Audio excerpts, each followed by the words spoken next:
This is the Big O Show. This is the Big O Show. What's up, Cam? What's up, man? How you doing, man? You're at the Indy airport already? Yeah, I just landed. Our flight got delayed for a while, so apologies. I heard it's raining there right now. Is it raining? Yeah, it's raining. It's like 50 degrees. It's not Miami weather at all. I'm not gonna lie to you. I miss Miami already. Yeah, but let's not lie to people. At Indy, we rarely are outside. We have the bridges connecting the buildings, so we don't really deal with the elements nearly as much. So let's be honest to folks out there. It's not like we're really going to be trudging along in the snow all over the place. So that's the good thing about Indy's downtown. They kind of make it a little bit more comfortable to be able to move around. Cam, before I get into the football talk. We were just talking about baseball and how, they've eliminated the shift. And so I was in the car, and I think it was either Saturday or Sunday. I went to go get something, so I turned on some sports radio and some national guys there. And we need to make the game easier for guys to play. And I'm sitting there going, this is ridiculous. Like, they don't teach them how to bunt. They don't teach them how to hit opposite fields. Players back when I'm growing up, if you shifted on Barry Bonds or Cal Ripken or Nomar Garciaparra or whoever, they would laugh at you going, "Oh, so you want me to hit it there? Okay, great. I'll hit it there." It's so funny how the game has changed so much, and that even the attitude of it, like it's too hard. That was the idea of baseball. It's the hardest thing to do, to hit that little ball with a 3-inch bat. I mean, that's kind of the idea. Absolutely. I mean, like, baseball should be a skill sport, right? And so, wait a minute. There we go. Can you hear me? Go ahead. Now we can. Yeah, Go ahead. baseball should be a skill sport. It frustrated me all the times because you see these shifts where the whole left side of the infield is gone. And it's like, just hit it to the left side. And baseball players these days just do not have an ability to hit it to that side. And it's crazy to me. Because, like, bunting is not a part of the game. I think it was the Braves that I heard us that they only bunted 2 times the whole year. 162 games in the playoffs, 2 times the whole year. Like, that used to be a skill you practiced every day. And so baseball's changed. It's a lot more about exit velocity to get home runs and that sort of thing. And you miss the fundamentals to the fact that they got to force players to play in their original position, so that the players don't get disadvantaged. And so, I can imagine Will Clark or Wade Boggs coming to the plate and you shift on them. And that's easy money. They'll start laughing their asses off. Like, really? Is this what you guys are doing? Okay, great. They might tell you, I'm going to hit a double right along the third base line. Like, throw whatever pitch you want. I'm going to hit a double. Third base line. Right. Yeah, it's ridiculous. All right, let's get into Byron Jones. I got to tell you something, dude. I don't have a lot of sympathy here for this. First of all, Byron Jones acts like he didn't know that football was dangerous and pills and everything else. It's 2023. My brother, do you happen to know what football is all about? Do you think a coal miner doesn't know by now that their lungs are going to be, kind of bad 20 years in? Do you think maybe a policeman knows every day they're putting their lives on the line? And then you're telling me you can't run and jump, but you're not retiring.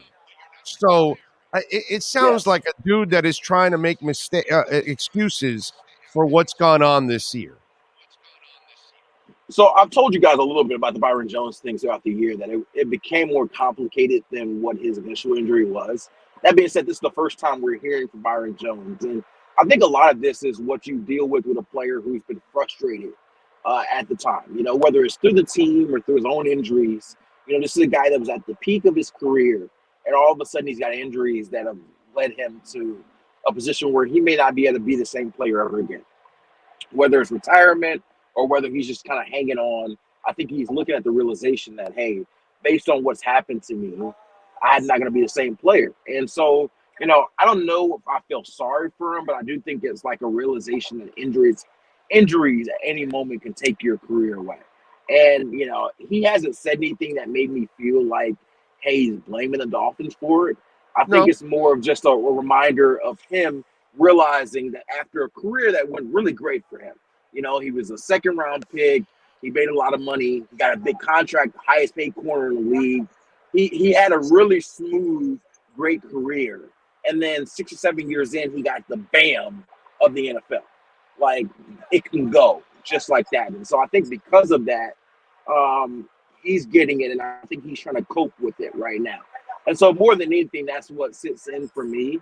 A lot of times we know when those career-threatening injuries come. Sometimes it happens on like a torn ACL, torn Achilles. Sometimes it happens on a routine cleanup surgery. Like Byron Jones had a routine cleanup surgery that was supposed to have him back in 2 or 3 months, and it didn't. It just didn't work out. And so now his tenure in Miami is coming to an end. I was told even before Byron came out here with this that they were going to part ways with him. And so now he's looking at the rest of his career, and it's like there's a lot of uncertainty when every step of his career that he's been in the NFL throughout has not had any uncertainty. And so that part is scary, I'm sure. And then I'm sure he's not having the rehab he wants is scary too. So I feel for him realizing what a lot of players have realized throughout their NFL career. But I don't think this is an indictment about the Dolphins more than it is the reality is the NFL. yeah, no, I'm with you there. I don't think he's enlightening anybody about pills and the things that the players go through. I think most players by now, all the information's out there. Their agents will remind them. They know the damage that they're doing to their bodies every single day that they're part of this game. So it's just, to me, it's just kind of funny. All right, Miami needs a middle linebacker in a bad way. And I got to tell you something. This is the year to need a middle linebacker because I went out to look at it, and you got the white kid in Philadelphia, Jermaine Pratt from the Bengals, Tremaine Edmonds from the Bills, obviously, Bobby Wagner, Levante David Long Jr. also, although he's had some injuries. There's a lot of linebackers. Who's the guy that is the perfect fit that you think the Dolphins should go after? That's a good question. I haven't done enough research, to be honest with you, to figure out who's the perfect fit. I think that what's going to be interesting is how much the type of player changes with Fangio's DC. Because whether with Brian Flores or Josh Boyer as defensive coordinator, they were always looking for the same style of player, the same sort of Patriot style of player that always came about. And now the style drastically changes with Vic Fangio. Yes. Now, Yes. and so you got to reteach your scouts, reteach your pro scouts and your college scouts of what you're seeking. And at the same token, you got to evaluate who on your roster can fill that. Is Jerome Baker a Vic Fangio linebacker? Is Shannon Tyndall a Vic Fangio linebacker? As you look into your own free agents, is Landon Roberts a Vic Fangio linebacker? But these are internal questions they've got to answer first. And then from that, they can decide, okay, who else or how many else? Because we're all looking at one linebacker. It may end up being 2 or 3 they have to bring in to fill the roles that they need to fill in this defense. And so you got a lot of big splash linebackers. The problem with that position is it's historically been a spot that Chris Greer has not spent on. Chris Greer has not spent on linebackers. He's not spent on running backs. Those are two positions that I hear every year. I think the running back will stay the same, but what he also does, he appeases his coaches. So you know what's going to happen. Right, exactly. He's going to need a certain linebacker to run his defense. Exactly. And the thing about it is you paid Vic Fangio $4.5 million plus a year. Like, I don't know if the number's been out, but it's more than $4.5 million. Telling you guys that. He's getting head coach money. And so if Vic Fangio says jump, you're jumping. If Vic Fangio says I want that guy, you're getting that guy. And so well, you basically hired a head coach of the defense. So exactly. That's the idea. Is now you don't have to worry about the defense because, bro, it's in the hands of one of the best in the business. So it's a comfort zone. Should be exactly. You listened to it right. The head coach of the defense. That's exactly the term that I expect Mike McDaniel to say whenever he starts to talk about Vic Fangio. And that's the reality. And so because of that, whatever Vic says is goes. And so like I don't know Vic. Like I'm just gonna be transparent. Like I'm not gonna lie to you guys. I don't know Vic super well. And so I'm still learning what Vic wants and what Vic likes. And so I can pick up free agents and say, hey, this guy may play a Vic style or this guy played for Vic back in the day. But the reality is Vic is gonna pull on tape. And if Vic says he wants you as middle linebacker, then you're gonna be the middle linebacker of the Dolphins. I don't think that's what he's gonna pick. But if he says that, then that's the way it's gonna go. And so the reality is he's going to have a huge say here. I do think that linebacker will be a priority. But that being said, I think I've told you guys before that the defense for Vic Fangio starts with their defensive front, with their defensive tackle position particularly, and then it goes back to their safety position. And so although I do think like linebacker will be upgraded, I wouldn't be surprised if those two positions I mentioned, defensive line or safety, end up being bigger free agency splashes. And so I want to bring up the name Jordan Poyer because it's a name that Dolphins fans have heard because he's talked on his own podcast about it. And I do think, and I told you this a few weeks ago, and you were like, whoa, what about Brandon Jones? But I do think the Dolphins are going to be in the mix to sign a veteran safety this offseason, a guy who can play their two deep zone style of defense that Vic Fangio loves to play outside of Javon Holland. It may be Poyer, it may be somebody cheaper. But I do think whether in free agency or the draft, they're going to add somebody who can play and potentially start those 2D safety routes and let Brandon Jones be that third safety, maybe in the box, that handle that role. And so who fills that role is going to be a key element of that. Who replaces Byron Jones is going to be another element there. And then the question that a lot of people aren't talking about is Vic Fangio comfortable with what he has on the defensive line? That is currently a spot of Christian Wilkins, Zach Sealer, Raekwon Davis in the inside, and then Emmanuel Agba. You're probably looking at a combination of Jalen Phillips and Bradley Chubb on the edge. Is he with that group, or does he feel like he needs to add another person to that room? And I suspect he wants to add at least one more notable player to that room. All right, so before I let you go, you got to pick a linebacker. You can't, no fence straddling. I think they are going to go after a linebacker. Which one of those guys would you sign? If salary cap wasn't the issue, Trayvon Edmonds is a great player, and I would love to have him. I would want a guy that could grow with this defense. Like Bobby Wagner's been an elite player for a long time, but I'd wonder about two teams giving up on him after a year, essentially, and wondering if he's more of a year-to-year player. That would scare me but a little bit. here's my counter to that. You got to pay Wilkins, you got to pay Sealer, and you want to pay Jordan Poyer too. So you're also going to pay Tremaine Edmonds. It's a lot of money. That's you're why I gonna prefaced. you're That's gonna have why to I cut. prefaced my conversation with if salary cap wasn't an issue, Well, right? Because no, but we have to live in reality, and so that's why I would go with a Bobby Wagner. If you want to go Poyer, then you can't go Edmonds. You have to go correct. Wagner because You would have to choose it's a one. 1 or You 2 would year have to deal. choose one. Right. You would have to choose one between Poyer and Edmonds, and then you would have to go cheaper with the other one. But the problem is, I don't know if Wagner's going to be super cheap.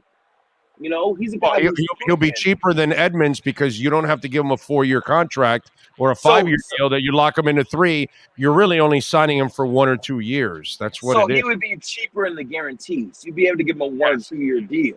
And But I lower think number overall. Lower don't number know. overall. I don't know. I think Wagner's still going to want a double digit million a year number, even if it's on a 1 or 2 year deal. You're still paying him 10, 12, $12 million a year on that deal. It may just be a 1 year deal or a 2 year deal, but I think you're still paying him double digit million, which is why I said that's tough to do unless you're ready to win a championship now. Yeah. And by the way, I can guarantee you, Chris Greer's specialty is the 2-year deal. So it'll be a 2-year deal. He doesn't would have won. He likes that second year to kind of play with it a little bit, cap wise and all that stuff. I've noticed that they love to do the 2-year deal. All right, what do you got going on this week for the NFL Network at the Combine? Well, I am riding to my Indy hotel right now. I will be on NFL Network for sure tomorrow and probably throughout the week, talking a lot of combine talks.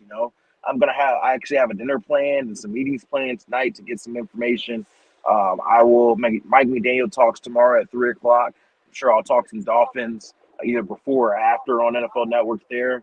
And we'll talk a bunch of the happenings. Like, this event is promoted as a draft event, but to me, the bigger element that comes out of this is free agency and trades, because right now teams are getting their contracts formulated. Who can they afford? What are the price ranges that go about? These are the conversations that happens now.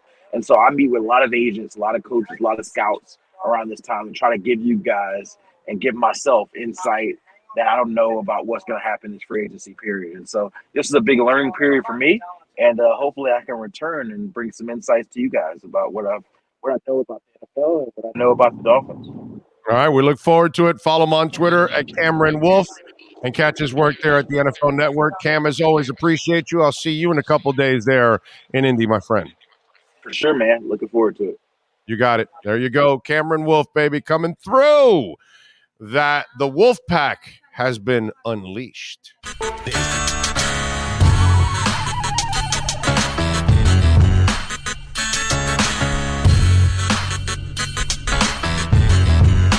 This is the Big O Show. This is the Big O Show.